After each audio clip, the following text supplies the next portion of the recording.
Bienvenue dans les podcasts de l'Oasis à Morges.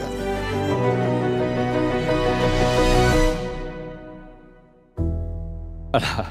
En quelques quarts d'heure, on a quand même réussi à beaucoup s'amuser, à bien rigoler, et puis à travailler quand même un texte profond, quand même, qui nous parle de choses importantes autour de la réconciliation.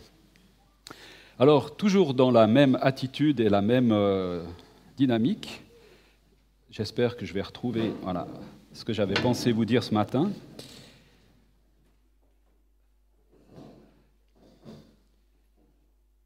Voilà. Alors, il devrait y avoir un petit PowerPoint qui va arriver, probablement, à un moment donné. Mais c'est vrai qu'on est en fête ce matin. Oasis en fête, on a dit qu'on voulait faire la fête. Alors la fête, voilà, un amour qui nous soude sur la réconciliation. Et c'est vrai que si on peut faire la fête ce matin, c'est premièrement parce qu'on a été réconciliés, parce qu'on vit cette réconciliation avec Dieu, puis peut-être aussi les uns avec les autres. En tout cas, c'est ce qu'on espère aussi avoir mis un peu en scène ce matin. Réconciliation avec le Père, par le Fils, et puis c'est possible uniquement par le Saint-Esprit, comme c'est mentionné et magnifiquement représenté ici, cet esprit qui dit à notre esprit qu'on est enfant de Dieu. Et je crois que là, il y a quelque chose de fort, parce que qu'on soit petit, qu'on soit les plus âgés, qu'on soit entre deux, le Saint-Esprit nous dit dans nos cœurs qu'on est enfant de Dieu, quand on accepte cette réconciliation avec Jésus. Est-ce que cette vérité vous réjouit ? Je n'ai pas entendu ? Ah voilà, non mais voilà, je vous charrie un peu. Jésus est le chemin qui conduit au Père. C'est vrai que le chemin ne s'arrête pas à Jésus en fait. Jésus est ce chemin, cette vérité, cette vie qui nous conduit au Père par des chemins de vie qui peuvent être variés selon ce que l'on vit, ce que l'on traverse comme dans notre vie, quoi. Alors le premier texte que j'aimerais lire avec vous, il se trouve dans 2 Corinthiens 5, et il nous dit ceci, en effet, l'amour de Christ nous saisit. On est comme saisis par l'amour de Christ. Nous qui avons la certitude qu'un seul est mort pour tous, et donc que tous ont part à sa mort. Il est mort pour tous, afin que ceux qui vivent ne vivent plus pour eux-mêmes, mais pour celui qui est mort et ressuscité pour eux. Je crois que là, il y a quelque chose de fort aussi, de s'approprier cela. On ne vit plus pour nous-mêmes, on vit pour Christ, en fait. Et je crois que là, il y a vraiment quelque chose qui devrait ou qui pourrait nous parler. La suite du texte nous dit « Si quelqu'un est uni au Christ, il a une nouvelle création, ce qui est ancien a disparu, une réalité nouvelle est là. » Tout cela vient de Dieu, en fait. En fait, c'est ça qu'on voulait mentionner ce matin, c'est que cette réconciliation, elle est l'œuvre, premièrement, de Dieu qui désire cette réconciliation. Et elle s'accomplit par Christ, mais c'est voulu de Dieu. Tout cela vient de Dieu qui nous a réconciliés avec lui par le Christ et qui nous a confié la tâche d'en amener d'autres à la réconciliation avec lui. Donc ça ne s'arrête pas à nous-mêmes, en fait. Après, de là, ça se répand. Et en fait, si l'Église existe encore aujourd'hui, c'est parce que ça s'est mis en place, ça s'est mis en route, quoi. Le Christ, en effet, par le Christ, Dieu agissait pour réconcilier le monde avec lui, sans tenir compte des fautes des humains, sans tenir compte des clous, des problématiques qu'on peut avoir dans notre vie, sans tenir compte de cela, et malgré cela, il nous réconcilie avec lui. Et il nous a établis pour annoncer cette œuvre de réconciliation. Cette espérance ne nous doit... Ah, ça c'est le prochain, on prendra ça après. En fait, ce que je trouve intéressant dans ce texte, c'est qu'on a notre vie, et puis comme si, par-dessus, il y a la vie de Christ qui vient se superposer à notre vie. Voyez, il y a quelque chose de nouveau qui vient dans notre vie et qui fait toute la différence, en fait, dans notre existence. Cette superposition de la vie de Christ dans ma vie de pécheur de tous les jours, en fait. Il y a cette sainteté, il y a cet amour de Christ que Dieu met dans nos cœurs qui vient se superposer à ma vie de tous les jours. On est justifié. Justifié, ça veut dire qu'on est ajusté au projet que Dieu a pour nos vies, pour nous-mêmes, pour annoncer la réconciliation à d'autres, pour vivre cette réconciliation entre nous.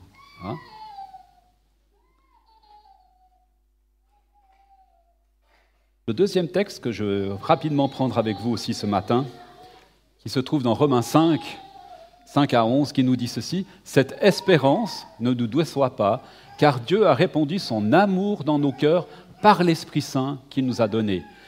Quand nous étions encore sans force, ou pécheurs, peu importe comment on le dit, le Christ est mort pour les pécheurs au moment favorable. » Déjà qu'on accepterait difficilement de mourir pour quelqu'un de droit, d'un ami, etc., quelqu'un aurait peut-être le courage de mourir pour une personne de bien, mais Dieu a prouvé à quel point il nous aime.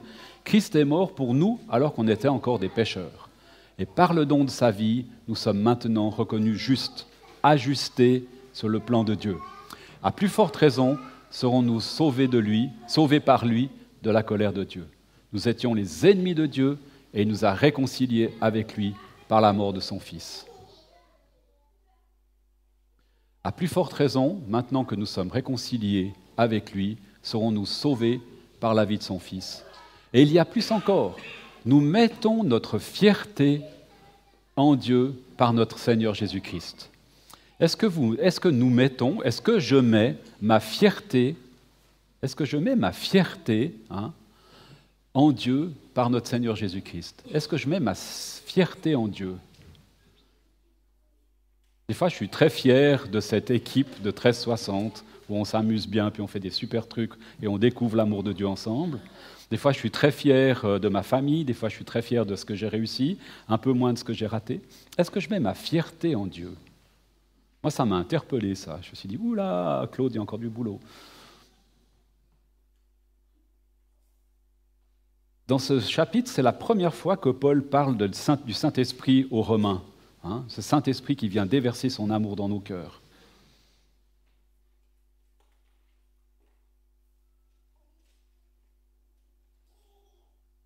Alors, hop, voilà.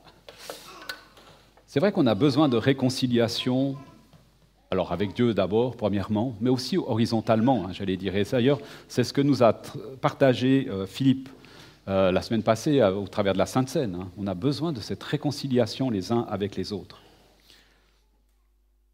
Et puis, alors, là, on a marqué le titre, c'est la réconciliation qui nous soude.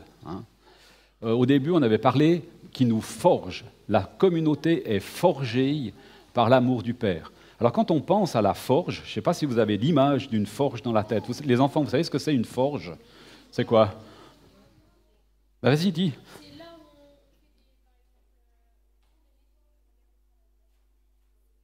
Ouais, et puis on fait comment pour le faire? Donc ouais. Ah voilà. On les chauffe très fort et puis après on les frappe violemment. Donc la forge, c'est pas très doux en fait, c'est pas très doux. On chauffe le métal, on lui tape dessus, on lui donne une nouvelle forme, on le plie, on le met dans la forme que nous on a envie d'avoir, nouvelle forme. Et puis après, des fois même on le trempe. Quand il est encore brûlant, chaud, tout, on le trempe dans l'eau, comme ça, pour qu'il devienne plus dur encore.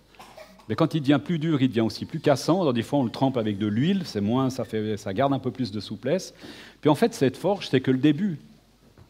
Il y a encore tout après le travail, soit de soudure, soit de meulage, etc. Enfin, il y a plein de processus encore qui viennent se rajouter là-dessus. Mais vous voyez, il y a cette réconciliation, elle nous forge. Donc ça veut dire qu'il y a quand même quelque chose qui résiste des fois aussi en nous, qui a besoin que le Saint-Esprit vienne comme chauffer un petit peu certains endroits de nos vies pour leur redonner peut-être une forme un peu plus sympathique, voyez, pour les autres aussi, parce que des fois on est un peu hérisson, voyez, c'est ce que je veux dire. Et puis cette réconciliation nous forge ensemble. Il y a quelque chose qui des fois en nous a cette résistance du métal qui a besoin d'être vraiment travaillé par l'Esprit, par l'amour de Dieu.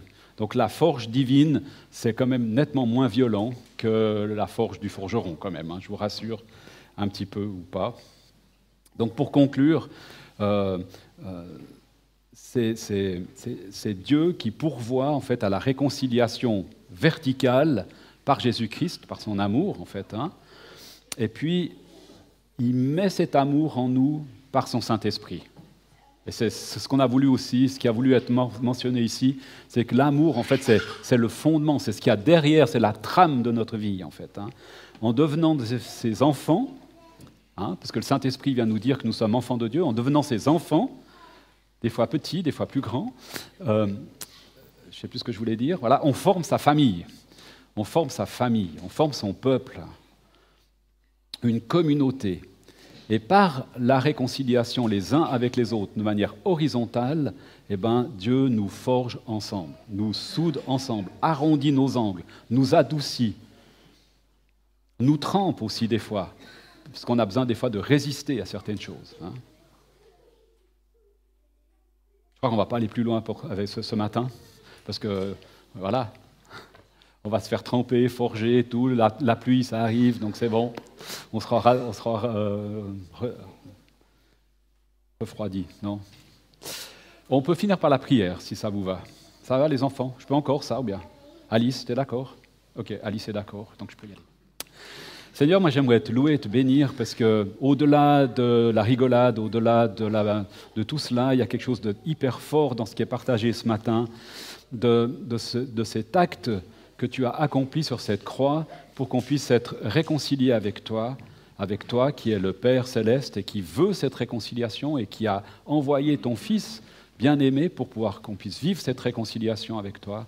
Et puis tu nous donnes cette possibilité aussi aujourd'hui de nous rappeler que cette réconciliation, c'est quelque chose qui a à se répandre entre nous et puis même au-delà de nous. Et que Saint-Esprit, bien tu viennes nous ajuster vraiment toujours plus à ton plan de vie pour les uns et les autres. Et que tu sois béni, Seigneur Jésus, au travers de tout cela.